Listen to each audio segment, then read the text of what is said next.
नम्मा homeopathy आरोग्य संजीवनी. नमस्कार, मी स्पृहा जोशी तुम्हा सगळ्यांचं स्वागत करते नम्मा होमिओपॅथी आरोग्य संजीवनी या कार्यक्रमात. हल्लीच्या काळात मित्रांनो आपण ऐकतोय किंवा स्वतः अनुभवतोय आजारांचं प्रमाण हे दिवसेंदिवस वाढतच चाललंय. या सगळ्या आजारांमागे नेमकं काय कारण आहे ते आजच्या खास एपिसोडमध्ये जाणून घेऊया. खरं तर होमिओपॅथी हे क्षेत्र खूप जुनं आहे. अगदी 200 वर्षांचा इतिहास असलेलं हे शास्त्र आणखी किती प्रगत करता येईल यासाठी नम्मा होमिओपॅथीचा सतत प्रयत्न चालू असतो. होमिओपॅथीला प्रख्यात लोकांनी सपोर्ट केलाय, अगदी महात्मा गांधीजींनी देखील. होमिओपॅथीला एक कम्प्लीट सायन्स असं म्हटलं जातं आणि याच सायन्सला चालना देऊन 20 वर्षांपेक्षा जास्त अनुभव असलेले 200हून अधिक एक्सपर्ट डॉक्टर्स तसंच 50,000हून अधिक असलेले यशस्वीरित्या बरे झालेले रुग्ण नम्मा होमिओपॅथीशी जोडले गेलेत. दिवसेंदिवस नम्मा होमिओपॅथी हे अगदी प्रगत हेल्थकेअर सेंटर बनत चाललंय. नुकतंच त्यांच्या कार्याची जाणीव ठेवून केंद्रीय आयुष मंत्री श्री श्रीपाद वाय नाईक, कर्नाटकचे मुख्यमंत्री श्री बसवराज बोम्माईजी, महाराष्ट्राचे आरोग्य मंत्री श्री राजेश टोपेजी आणि महाराष्ट्राचे माजी मुख्यमंत्री अशोक चव्हाण यांच्याकडून नम्मा होमिओपॅथीचा लोगो लॉन्च करण्यात आला. कोविड-19च्या पॅन्डेमिक काळात पूरग्रस्त परिस्थिती आणि चिकनगुन्याची साथ अशा बऱ्याचशा आजारांदरम्यान विनाशुल्क homeopathy medicine kit AYUSH department government of इंडियाला फॉलो करून देण्यात आले. त्याचसोबत फ्री मेडिकल कॅम्प सुद्धा नेहमी घेण्यात येतात. आजकाल आपण बघतोय ऐकतोय अगदी लहान वयापासूनच मान पाठ कंबरदुखी सांधेदुखी यासारख्या आजारांचं प्रमाण वाढत चाललंय. पूर्वीच्या काळात हे सगळे आजार आपल्या वयाच्या 50 किंवा 60 नंतर यायचे, पण हल्ली हे सगळे आजार इतक्या लवकर का होत आहेत, या सगळ्यामागे काय कारण आहे हे जाणून घेऊया आजच्या खास कार्यक्रमामध्ये. आजच्या आपल्या कार्यक्रमात नम्मा होमिओपॅथीचे तज्ज्ञ डॉक्टर पवन चौबे आपल्यासोबत उपस्थित आहेत. नमस्कार डॉक्टर, तुमचं नम्मा होमिओपॅथी आरोग्य संजीवनीच्या कार्यक्रमात खूप स्वागत. नमस्कार मॅडम. डॉक्टर, पूर्वीच्या काळात आपण बघायचो की आपल्या घरातले जे आजी आजोबा असायचे किंवा वृद्ध माणसं असायची, ते त्यांच्या वृद्धपणामध्ये सांधेदुखी, गुडघेदुखी, कंबरदुखी यासारख्या तक्रारी करायचे.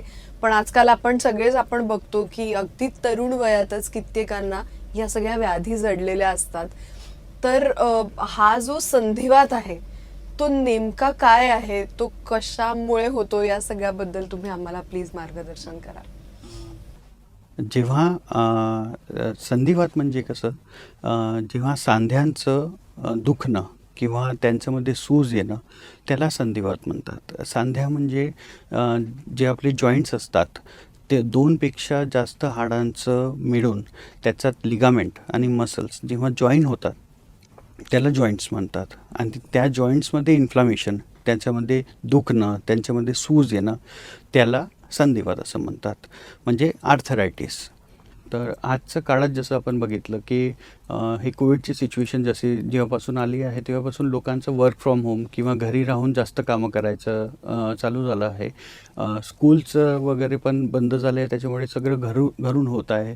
तर एक्सरसाइजची सगळ्यांना एक्सरसाइज कमी झालं आहे, डाएट कमी झालं आहे. बाहेरून जसं आपल्याला विटॅमिन डी जे आहे, कॅल्शियमचं जे सप्लिमेंट्स आहे ते सगळं आपल्याला जेवणमध्ये चांगलं भेटते. विटॅमिन डी आपल्याला सनपासून भेटते, सूर्यापासून भेटते. हे सगळं कमी झालेलं आहे. त्याच्यामुळे आजकालचं जेवढं कमी वयाचे लोक आहेत, तरुण आहेत, त्यांना सर्वांना हा त्रास जास्त वाढत चालला आहे. आणि एक्सरसाइज कमी झाल्यामुळे हा प्रमाण आत्ता लवकरात लवकर लोकांमध्ये रुमॅटिझम आपल्याला दिसत आहे, म्हणजे आर्थरायटिस आपल्याला लवकरात लवकर दिसत आहे आणि त्याच्यामुळे लोकांना त्रास जास्त वाढत चालला आहे. तुम्ही संधिवाताबद्दल खूपच छान मार्गदर्शन केलंय. पण जसं आपण बघतो की प्रत्येक आजाराच्या काही स्टेजेस असतात, काही प्रकार असतात, तसेच संधिवातामध्ये सुद्धा आपल्याला काही प्रकार बघायला मिळतात का? संधिवातमध्ये भरपूरसे प्रकार आहे. त्याच्यामध्ये 100पेक्षा जास्त प्रकार संधिवातामध्ये आहे. पण जसं खूप कॉमन जे आहे त्याच्यातलं एक आहे ऑस्टिओआर्थरायटिस. ऑस्टिओआर्थरायटिस म्हणजे संधीचा वात जे वयाप्रमाणे वाढत असतो. जसं जे लोकांचं वय जास्त 50पेक्षा जास्त आहे, बेसिकली त्या लोकांना ऑस्टिओआर्थरायटिस होतो. आणि जे लोकांचं आजकाल असं झालं आहे की तो वात ऑस्टिओआर्थरायटिस कमीच्या वयामध्ये पण लोकांना दिसणं चालू झालेलं आहे. त्याच्यामुळे हा वात आता ऑस्टिओआर्थरायटिस इंडियामध्ये सर्वात जास्त कॉमन फॉर्ममध्ये आलेला आहे. सेकंड असतात ऑटोइम्युन डिझिजेस. ऑटोइम्युन म्हणजे जेव्हा आपली इम्युनिटी कमी होते शरीरात. इम्युनिटी म्हणजे आपलं रोगप्रतिरोधक शक्ती. जेव्हा आपल्या शरीराची रोगप्रतिरोधक शक्ती कमी होऊन आपल्या शरीराचे सेल्स स्वतःचे सेल्सला किंवा आपली बॉडीला स्वतः हार्म करणं चालू करून देतात, त्याला ऑटोइम्युन डिझीज म्हणतात. म्हणजे स्वतःहून आपल्या शरीराला रोग येणं. त्याच्यात 2 प्रकार असतात. एक रुमॅटिक आर्थरायटिस आहे आणि दुसरं त्याला आपण आमवात असं म्हणतो. आणि दुसरं अँक्युलोजिंग स्पॉन्डिलायसिस आहे. अँक्युलोजिंग स्पॉन्डिलायसिस आजकाल तसं तो खूप रेअर डिझीज आहे, पण आजकाल तो कॉमनली लोकांना शरीरामध्ये दिसणं चालू झालं आहे. जेव्हा रक्ताची तपासणी करतात तेव्हा HLA-B27 पॉझिटिव्ह आला तर त्यांना अँक्युलोजिंग स्पॉन्डिलायसिस आहे असं आम्ही त्यांना कन्फर्म करून सांगतो. अजून एक प्रकार असतो, त्या असतो जुवेनाइल आर्थरायटिस. ते लहान बाळांमध्ये येतो. हा पण एक ऑटोइम्युन डिझीज आहे जे लहान बाळांमध्ये खूप कमी वयात दिसणं चालू होऊन जातो आणि त्याच्यात त्यांना शरीरामध्ये दुखणं, सूज येणं आणि एक डिफॉर्मिटी पण येऊ शकते. त्याच्यात अजून एक तिसरा प्रकार आहे, त्याला गावठी आर्थरायटिस असं म्हणतात. गावठी आर्थरायटिसमध्ये जेव्हा आपण ब्लडची तपासणी करतो तेव्हा ब्लडमध्ये आपल्याला युरिक ॲसिड नावाचा एक पदार्थ आपल्याला भेटतो. तो त्याची मात्रा नॉर्मलपेक्षा जास्त राहिली तर त्याला गाऊट आहे असं आपण कन्फर्म करतो. आणि त्याच्यात स्मॉल जॉईंट्स, हातांचे बोटांचे छोटे छोटे जॉईंट्स असतात, त्यांच्यामध्ये सूज येणं, त्यांच्यामध्ये दुखणं, हे प्रकार त्याच्यात जास्त असतो. त्याला गावठी आर्थरायटिस असं म्हणतात. अजून एक प्रकार असतो त्याला सोरियाटिक आर्थरायटिस म्हणतात. त्या सोरियाटिक आर्थरायटिसमध्ये शरीरामध्ये जेव्हा सोरियासिस होतो, ज्या पेशंटला सोरियासिसचा त्रास आहे किंवा ज्यांच्या शरीरामध्ये स्किनमध्ये रेड पॅचेस असतात, ड्राय स्किन असते, ड्राय स्केली पॅचेस असतात, त्यांना जेव्हा शरीरात आर्थरायटिस येतो त्याला आम्ही सोरियाटिक आर्थरायटिस असं म्हणतो. अजून एक प्रकार असतो त्याला स्पॉन्डिलायसिस म्हणतात. स्पॉन्डिलायसिस म्हणजे जेव्हा जे आपल्या वर्टिब्रेस असतात किंवा मणके असतात, त्या मणक्यांमध्ये जेव्हा मणक्यांमध्ये सूज येणं चालू होते, झीज होते, त्या मणक्यांची झीज किंवा सूजला आम्ही स्पॉन्डिलायसिस म्हणतो.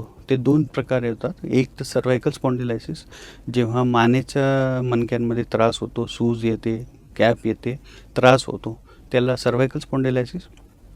आणि जेव्हा लंबरमध्ये किंवा कमरेमध्ये सूज येणं, झीज होणं, त्रास होतो, त्याला लंबर स्पॉन्डिलायसिस असं म्हणतो. ओके.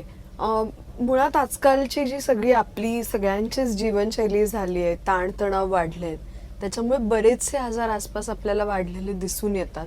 आपलं फास्ट लाईफ असेल, चुकीच्या सवयी असतील, हे सगळं संधिवात घडवून आणू शकतात का? बरोबर आहे. आजकालची जी फास्ट लाईफ चालू झाली आहे त्या फास्ट लाईफमध्ये कसं झालं आहे, पेशंट स्वतःकडे लक्ष नाही देत.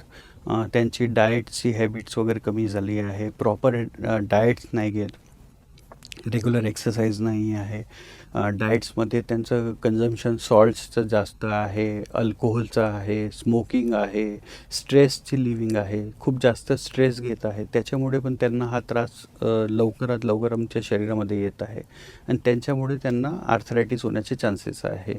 आजकाल कॅल्शियम डिफिशियंट डाएट म्हणजे जेव्हा लोक कॅल्शियम कमी घेतात शरीरामध्ये, दूधचं प्रमाण कमी आहे, त्याच्यानंतर दहीचं प्रमाण कमी आहे आणि जे आवश्यक वस्तू आहे शरीरासाठी जे हेल्दी आहे जसं कॅल्शियम, पोटॅशियम, त्याच्यानंतर विटॅमिन सी, हे सगळं जे आपल्याला आवश्यक आहे ते सगळं प्रमाणात कमी घेत आहे. आणि ह्या फास्ट लाईफमध्ये हे सगळं ते अवॉइड करून त्यांच्या शरीरामध्ये रुमॅटिझम, आर्थरायटिस येण्याचे चान्सेस जास्त वाढतात.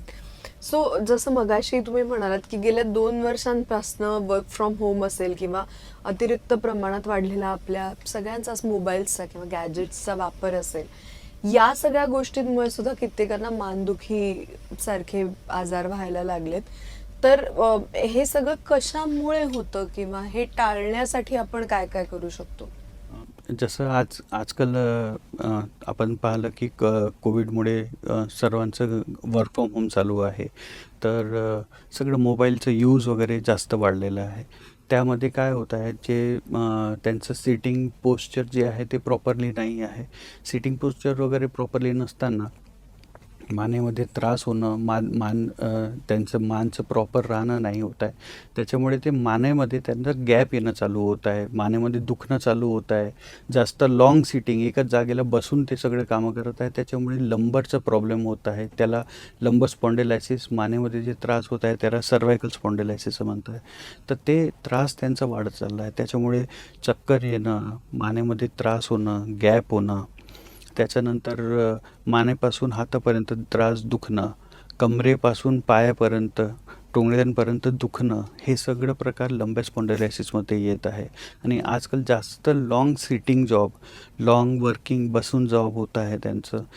लहान लहान बाळांचं लॉंग बसून ते त्यांचे क्लासेस अटेंड करत आहे, कॉलेज अटेंड करत आहे. तर कंटिन्युअसली सिटिंग आणि कंटिन्युअसली त्यांचं काम पण चालू आहे आणि त्यांची काही एक्सरसाइज नाही आहे, काही ॲक्टिव्हिटीज नाही आहे. त्यांच्यामुळे त्यांचं शरीरामध्ये काही जे त्यांची फ्लेक्झिबिलिटी पाहिजे ते शरीरामध्ये नाही राहिली आहे आणि त्याच्यामुळे पण त्यांना हे त्रास वाढत चालला आहे. डॉक्टरांनी फारच महत्त्वपूर्ण माहिती सांगितली आहे. पण या व्यतिरिक्तही तुम्हाला जर काही प्रश्न असतील तर स्क्रीनवर दिलेल्या क्रमांकावर संपर्क साधून आपण डॉक्टरांचं मार्गदर्शन जरूर घेऊ शकता. आपल्याला पुण्याहून रेश्मा नाईक यांचा फोन आलाय. तुमचा प्रश्न विचारा रेश्माजी. मॅडम, माझं नाव रेश्मा आहे. मी पुण्यावरून बोलतेय. आता माझं वय सध्या 40 वर्ष आहे आणि वजन पण माझं खूप जास्त वाढत आहे इतक्यात. गेले 2 वर्षांपासून गुडघेदुखीचा भयंकर त्रास आहे. रोज मला पेन किलर खावं लागतं. तर याचं मला तुमच्या नम्मा होमिओपॅथीमध्ये काही सोल्युशन मिळेल का? सर, नमस्कार मॅडम. तुम्हाला जे त्रास होत आहे त्याच्यासाठी तुम्हाला नम्मामध्ये नक्कीच आराम मिळेल. आम्ही जे ट्रीटमेंट देऊ त्याच्याने तुमचं जे त्रास होत आहे ते तर नक्कीच कवर होईल. त्याच्यासोबत आम्ही तुम्हाला ॲडवाईस पण करू की तुम्हाला काय काय केलं पाहिजे ज्याच्याने तुमचा त्रास समोर जाऊन वाढला पण नाही पाहिजे आणि त्याच्यात तुम्हाला रिलीफ पण भेटला पाहिजे. मॅडम, तुम्हाला जे त्रास होत आहे, गुडघे दुखण्याचा त्रास, एक तर तुमचं वजन जास्त वाढलं असेल त्याच्यामुळे पण त्रास होत आहे. दुसरं, जेव्हा ऑस्टिओआर्थरायटिस होतो मॅडम, संधिवाताचा त्रास असतो, तेव्हा जास्त वजन, जास्त कामं झाल्यामुळे किंवा जास्त उभं राहण्यामुळे पण हा त्रास वाढत जातो आणि त्याच्यामुळे हा त्रास आपल्याला गुडघ्यांमध्ये, कोपऱ्यांमध्ये, कमरमध्ये हे त्रास आपल्याला जाणवतो आणि याच्यामुळे हा त्रास होतो. आता जसं तुम्ही सांगितलं तुमचे एज 40 आहे, तर 40 एजमुळे काय होतं, जे प्रीमेनोपॉझल सिम्पटम असतात, आपलं मासिक पाळी जेव्हा बंद होणार आहे किंवा बंद होण्याचे चान्सेस चालू झाले आहे, त्यामध्ये आपल्याला आपल्या शरीरामध्ये कॅल्शियमची डेफिशियन्सी चालू होऊन जाते. कॅल्शियम डिपॉझिशन कमी होऊन जातो. त्याच्यामुळे शरीरामध्ये दुखणंचं प्रमाण पण वाढतो आणि त्याच्यानंतर आपल्याला ऑस्टिओआर्थरायटिस यायचे चान्सेस वाढून जातात. तर मी तुम्हाला ॲडवाईस करेल की तुम्ही लवकरात लवकर आपल्या जवळच्या नम्मा होमिओपॅथीच्या ब्रांचमध्ये येऊन दाखवायचं आणि त्यांच्याकडून ट्रीटमेंट आणि सल्ला घ्यायची. याच्यासोबत मी तुम्हाला ॲडवाईस करेल की तुम्ही आपलं एक एक्सरे आणि ब्लड टेस्ट केलं पाहिजे, ज्याच्यात आपल्याला माहीत पडेल की आपल्याला आर्थरायटिस आहे की नाही आहे. त्याच्यात ब्लड टेस्टमध्ये एक RA टेस्ट असते, एक नॉर्मल एक्सरे असतं आपल्या गुडघ्यांचं, C रिॲक्टिव्ह प्रोटीनचं टेस्ट असतो ब्लडमध्ये, ते केलं पाहिजे. आणि समजा तुमच्या छोट्या जॉईंट्समध्ये, हातांच्या आणि पायाच्या जॉईंट्समध्ये त्रास होत असेल तर तुम्ही एक युरिक ॲसिडचे टेस्ट पण करू शकता. Thank you Reshmaji, thank you sir. इथेच घेऊया एक छोटासा ब्रेक. कुठेही जाऊ नका, पाहत रहा नम्मा होमिओपॅथी आरोग्य संजीवनी. ब्रेक नंतर पुन्हा एकदा तुम्हा सगळ्यांचं खूप स्वागत नम्मा होमिओपॅथी आरोग्य संजीवनी या कार्यक्रमात. प्रेक्षक हो, नम्मा होमिओपॅथीला 20 वर्षांहून अधिक अनुभव आहे. तसंच 200 पेक्षा जास्त एक्सपर्ट तज्ज्ञ डॉक्टर्स लाभले आहेत. नम्माची खासियत अशी आहे की इथे देण्यात येणारे उपाय हे आपली रोगप्रतिकारक शक्ती वाढवतात आणि त्याचमुळे तो रोग हळूहळू मुळापासून नष्ट व्हायला मदत होते. आपण पुन्हा वळूया डॉक्टर पवन यांच्याकडे आणि आजच्या आपल्या आर्थरायटिस बद्दलच्या चर्चेकडे. संधिवातामध्ये आपल्याला काय काय लक्षणं दिसतात? म्हणजे आता तुम्ही इतके वेगवेगळे प्रकार संधिवाताचे सांगितलेत, याची मला तर काहीच कल्पना नव्हती. मला फक्त एक मानेचा असतो, म्हणजे गुडघेदुखी होते किंवा कंबरदुखी होते इतपतच माहिती होतं.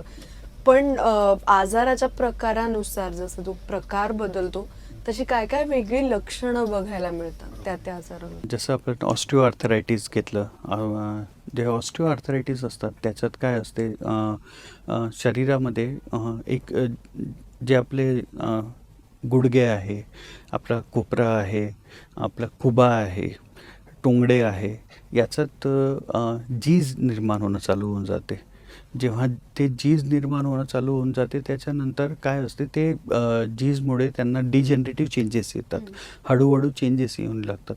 त्याच्यात लक्षण म्हणजे दुखणं, त्याच्यात सूज येणं, जास्त उभं राहून बसणं किंवा बसून उभं राहण्याचे त्रास होणं, पायात त्यांना चालताना उठताना त्रास होणं, इंडियन टॉयलेट्स यूज करताना त्यांना खूप त्रास होणं, स्टेअर्समध्ये चढताना किंवा सीड्या चढताना किंवा उतरताना त्रास होणं, हे सगळे त्रास त्यांना ऑस्टिओआर्थरायटिसमध्ये होतात.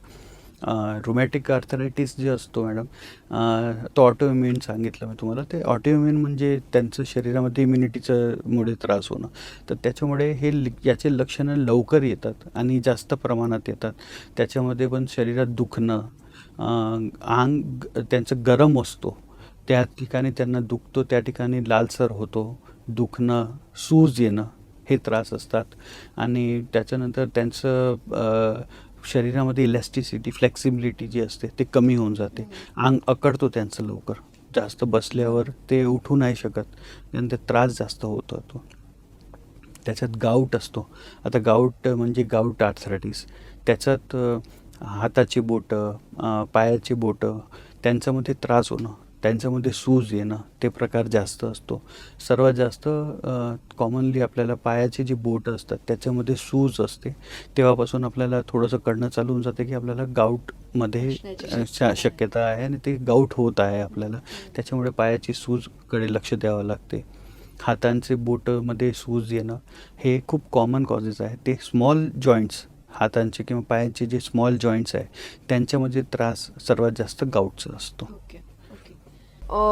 बऱ्याच वेळेला आपण बघतो आसपास की लोक काहीही दुखलं थोडंसं जर का, तर एवढ्यासाठी कशाला डॉक्टरकडे जायचं असं म्हणून स्वतःच काहीतरी औषधोपचार करतात किंवा काहीतरी एखादी पेन किलर असेल किंवा मलम असेल, बाम असेल, असं ते स्वतःच ते करायला बघतात. किंवा काही जाहिराती बघून सुद्धा आपल्याला असं वाटतं की हे मलम लावल्यावर आपल्याला बरं वाटणार आहे. आणि अगदीच जेव्हा आजार वाढतो तेव्हा मग डॉक्टरांचा सल्ला घेतला जातो. तर अशा लोकांना काय आपण सांगाल? लोक काय करतात, ते त्रास त्याला अवॉइड करायचं प्रोसेस करतात आणि ते त्रास अवॉइड करायसाठी बाम वगैरे लावून ते त्याला कसं सप्रेस करायचं करतात. ते सप्रेसमुळे काय होतं, ते त्रास वाढत जातो. आपण त्याच्याकडे दुर्लक्ष करतो. दुर्लक्ष केल्यामुळे काय होतं, आपल्याला जेव्हा आपल्याला टेस्ट वगैरे करायचं असते ते टेस्ट नाही करत लोक. हा दुखणं आहे तर त्याच्यावर बाम लावून दिलं किंवा काहीतरी स्प्रे वगैरे लावून दिलं, त्याच्याने त्रास ते थांबून जातो त्यांचं, काही तात्पुरतं त्यांना आराम होतो. पण हे जे आर्थरायटिस आहे, वात आहे, संधिवात आहे, हे थांबणारी गोष्ट नाही आहे. हे लवकर बसत नाही. आज नाही उद्या त्यांना परत हा त्रास होत राहतो. तर त्याच्यासाठी औषध खूप आवश्यक असते. औषधसोबत डाएट खूप आवश्यक आहे. हे सगळं त्यांनी लक्ष दिलं पाहिजे. बाम वगैरे लावल्यानंतर तो फक्त त्यांचा सप्रेस होऊन जातो त्रास, त्यांच्या शरीरामध्ये थांबून जातो. पण जेव्हा तो बाहेर येतो त्रास, तेव्हा तो त्याच्यापेक्षा जास्त डबल प्रमाणात बाहेर येतो आणि मग दुखणं त्यांचं वाढत जातो. आणि तो छोटंसं दुखणं किंवा स्मॉल जॉईंट्सचं दुखणं जेव्हा मोठ्या जॉईंट्सपर्यंत चालला जातो, गुडघ्यांपर्यंत, खोपऱ्यापर्यंत, कंधेपर्यंत चालला जातो, तेव्हा त्यांना मग त्रास जास्त प्रमाणात वाढतो आणि तो वर्षभर राहतो. राहतो. तुम्ही आता म्हणालात की औषधाबरोबर डाएट सुद्धा तितकंच महत्वाचं आहे संधिवात न होण्यासाठी किंवा टाळण्यासाठी. तर हाडांचा टणकपणा असेल किंवा मजबूत हाडांसाठी कशा पद्धतीचं डाएट आपल्या आहारामध्ये असणं आवश्यक आहे? जसं आर्थरायटिस असते त्याच्यात सर्वात महत्त्वाचं म्हणजे आपल्याला कॅल्शियम रिच डाएट आपल्याला घेतलं पाहिजे. जे कॅल्शियम रिच डाएट असतात ते सगळं आवश्यक आहे. त्याच्यात आपल्याला फ्रूट्सचं प्रमाण पण वाढलं पाहिजे, भाज्यांचं प्रमाण वाढलं पाहिजे, आपल्याला सर्वात जास्त दूध वगैरेचं प्रमाण वाढवलं पाहिजे की हाडं मजबूत राहिले पाहिजे आपले. त्याच्यासोबत जे काही गोष्टी आहे जे फ्रूट्स वगैरे अवेलेबल्स आहेत ते सगळे फ्रूट घेऊ शकता. सगळे फ्रूट चांगले आहेत, त्याच्यात vitamin C, phosphate, calcium, potassium हे सगळं अवेलेबल असतो. ते सगळे चांगले आहे फ्रूट शरीरासाठी. काही गोष्टी जे अवॉइड केलं पाहिजे त्याच्यात त्यांनी स्मोकिंग अवॉइड केलं पाहिजे, ड्रिंकिंग्स अवॉइड केलं पाहिजे. त्यांनी जे हायर जसं फास्ट फूड आहे आजकालचं, जास्त प्रमाणात फास्ट फूड झालं, खूप पॅक्ड फूड झालं, जास्त त्यांनी कोल्ड्रिंक्स वगैरे झाले, हे सगळं अवॉइड केलं पाहिजे. कारण की जेवढं जास्त प्रमाणात सॉल्टचं इंटेक किंवा हे कोल्ड्रिंकचं इंटेक असतो, हे सगळं प्रमाण आपल्या हाडांमध्ये युरिक ॲसिडचं लेवल वाढवतो. याच्यामुळे शरीरात सूज वाढते आणि याच्यामुळे आपल्याला आर्थरायटिसचे चान्सेस जास्त वाढतात. नम्मा होमिओपॅथी सेंटरमध्ये एक्झॅक्टली कशा पद्धतीने उपचार संधिवातासाठी केले जातात? मॅडम, आम्ही नम्मा होमिओपॅथीमध्ये immunogenic miasmatic 6th generation homeopathic treatment करतो. ते immunogenic miasmatic 6th generation homeopathic treatment आहे की त्याच्यात आम्ही इम्युनोजेनिक म्हणजे इम्युनिटीवर मेडिसिन. आपल्या शरीरात रोगप्रतिकारक शक्ती वाढली पाहिजे त्याच्यासाठी जे ट्रीटमेंट आम्ही देतो ते सर्वात जास्त महत्त्वाचं आहे. कारण की जेव्हा आपली रोगप्रतिकारक शक्ती वाढेल तो आपोआप आपल्या शरीरामध्ये कुठल्याही प्रकारचा रोग आला त्याला आपण थांबवू शकतो. इम्युनोजेनिक म्हणजे जेनेटिक म्हणजे आपल्या शरीरामध्ये अनुवांशिक जे त्रास येतात, आपल्या फॅमिली हिस्ट्रीमध्ये कुठला त्रास जे आहे ते कंटिन्युएशनमध्ये नाही आला पाहिजे. आपल्या आईमध्ये, बाबांमध्ये जे त्रास आले आहे त्यांचं ते आपल्यामध्ये किंवा आपल्या समोरच्या जनरेशनमध्ये नाही गेलं पाहिजे. त्याला थांबवायचा प्रयत्न, त्याच्यासाठी इम्युनोजेनिक मायझमॅटिक होमिओपॅथिक मेडिसिन आम्ही देतो. आता मायझमॅटिक म्हणजे ते कॉझेशन ऑफ द डिसीज. कुठलाही त्रास तुमच्या शरीरामध्ये आला तर त्याचं कॉझेशन काय आहे, तो कशामुळे आला आहे, त्याचं ॲक्च्युअल कॉज काय आहे त्याची आम्ही शोध करतो. त्याच्या बेसिसवर ते सगळं आम्ही प्रॉपरली केस टेकिंग त्यांचं सगळं प्रश्न विचारून आम्ही त्यांना मेडिसिन देतो. आता इम्युनोजेनिक मायझमॅटिक जे आहे ते मायझमॅटिकमध्ये कुठल्यापासून कसं त्रास चालू झाला, किती वर्षापासून त्रास चालू झाला, त्याचं कॉझेशन कसं आहे आणि तो कसं प्रकारचं डिझीज आहे, ॲक्यूट आहे, क्रॉनिक आहे, त्याप्रमाणे आम्ही बघतो आणि त्याप्रमाणे आम्ही ट्रीटमेंट देतो. इम्युनोजेनिक मायझमॅटिक सिक्स्थ म्हणजे 6th जनरेशन अशी आहे की आजची जी जनरेशन आहे ती खूप फास्ट पेस लाईफ आहे, खूप बिझी लाईफ आहे. या लाईफमध्ये आपण जेवढे त्रास आहेत ते खूप फास्ट येत आहे आपल्या शरीरामध्ये. आर्थरायटिस, डायबिटीस, व्हेरिकोज वेन एवढे सगळे प्रकार जे आहे ते वयाच्या नंतरच्या काळात म्हणजे आफ्टर 50, आफ्टर 45 हे स्टेजेसमध्ये येणार त्रास आहे. पण सध्या हे सगळे त्रास आपल्याला लवकर दिसत आहे. आफ्टर 20, आफ्टर 30 आपल्याला हे स्टेजेसमध्ये दिसणं चालू झालं आहे. कारण की आपला जेव्हापासून हे सगळे कोविडची सिच्युएशन वगैरे आली आहे तेव्हापासून आपलं सगळं सेडेंटरी लाईफ किंवा एक्सरसाइज नाही करणं, घरी राहणं, फास्ट फूड आणि खूप बिझी लाईफ, त्याच्यासोबत खूप स्ट्रेस घेणं, विचार, टेन्शन, डिप्रेशन, जास्त मानसिक त्रास होणं, हे सगळे त्रासामुळे आपल्याला हेच त्रास लवकरात लवकर येणं चालू झालं आहे. त्याच्यामुळे आम्ही सिक्स्थ जनरेशनमध्ये आम्ही फास्ट पेस्ड मेडिसिन, लोकांना असं वाटते होमिओपॅथी खूप स्लो मेडिसिन्स आहे, पण आम्ही जे मेडिसिन्स तुम्हाला देतो ते खूप फास्ट आहे. कारण की आजच्या जनरेशनचं प्रकारचं हे मेडिसिन द्यावं लागते. त्याप्रमाणे आमचं हे रिसर्च वर्कमधून immunogenic miasmatic 6th generation homeopathic medicine आम्ही देतो पेशंटला. आणि ते मेडिसिन सिस्टम एकदम सेफ, 100% सेफ मेडिसिन्स आहे. कुठल्याही प्रकारचं केमिकल नाही, कुठल्याही प्रकारचं स्टिरॉइड नाही आहे. प्लांट बेस्ड मेडिसिन्स आहे म्हणून तुमच्यासाठी एकदम सेफ राहतात.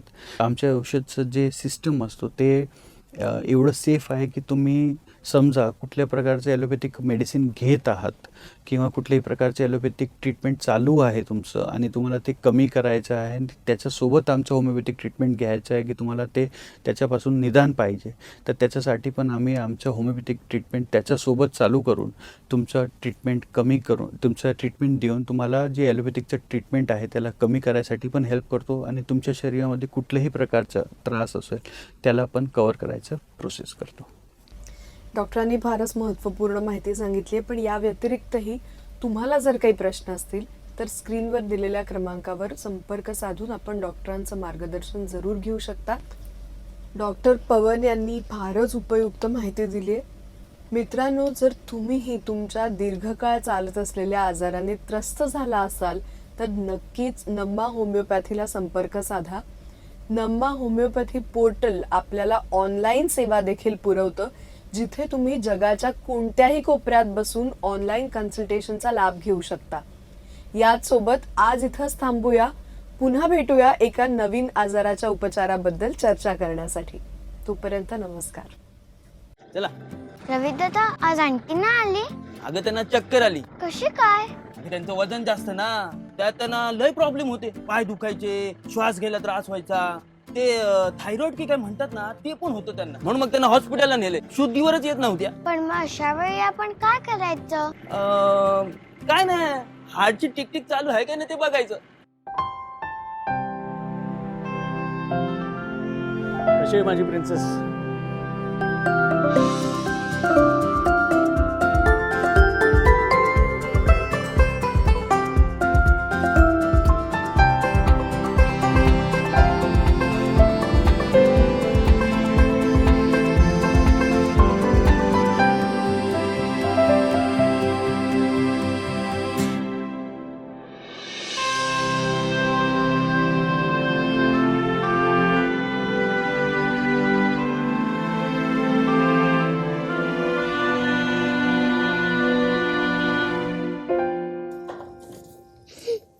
किमया, काय झालं बाळा? मला वाटलं तुझी हार्टची टिकटिक थांबली म्हणून. अशी कशी थांबेल? तुझं वजन वाढलंय, तू दिवसभर थकतोस, रात्री पण काम करतोस. माझ्यासाठी निवडायला आणायला किती पैसे लागत असतील, त्याचं पण टेन्शन असेल तुला. मला काहीच नको आहे हे. नाहीतर तुझी हार्टची टिकटिक. मग काय होईल? घाबरल्यावर मला जवळ कोण घेईल बाबा? सुरू आहे. Diabetes, hypertension, thyroid, arthritis, varicose veins यासारख्या सगळ्या प्रॉब्लेमसाठी आपलं नम्मा होमिओपॅथी आपल्या सोबत आहे. आपल्या कुटुंबातल्या प्रत्येकाच्या निरोगी आयुष्यासाठी नम्मा होमिओपॅथी आरोग्य संजीवनी. नम्मा होमिओपॅथी आरोग्य संजीवनी.